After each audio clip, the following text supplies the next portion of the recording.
Quand Pepsi utilise l'ours polaire dans sa publicité, un symbole historiquement associé à Coca-Cola, est-ce simplement une idée créative ou un geste stratégique? En réalité, ce cas dit beaucoup de ce qu'on appelle le design de marque. Le design de marque ne se limite pas à un logo ou à une charte graphique. Il renvoie à la manière dont une marque se met en forme dans le temps, à travers des images, des récits, des univers esthétiques et des dispositifs de communication cohérents. Autrement dit, c'est la façon dont une marque devient un dispositif symbolique et expérientiel capable de produire du sens, de la reconnaissance et de la valeur. Coca-Cola est un exemple emblématique. L'ours polaire, comme le Père Noël, n'est pas un simple personnage publicitaire. Il s'inscrit dans un système de signes stabilisés. Couleurs, ambiance, récit, émotion, esthétisation.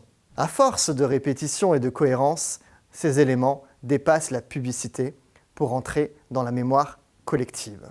Quand Pepsi mobilise à son tour l'ours polaire, il ne s'agit donc pas d'un simple emprunt visuel. La marque s'inscrit dans une guerre des signes en réactivant un marqueur central du design de marque de son principal concurrent.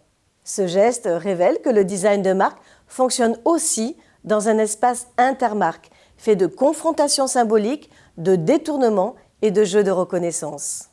Ce cas montre que le design de marque ne consiste pas seulement à créer des signes distinctifs, mais à construire un capital symbolique suffisamment fort pour que ces signes deviennent culturels, partageables, parfois même récupérables par d'autres marques.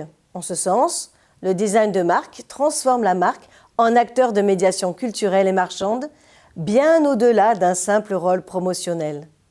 Et lorsqu'un concurrent s'approprie vos symboles, c'est souvent le signe que votre design de marque a atteint une véritable puissance culturelle.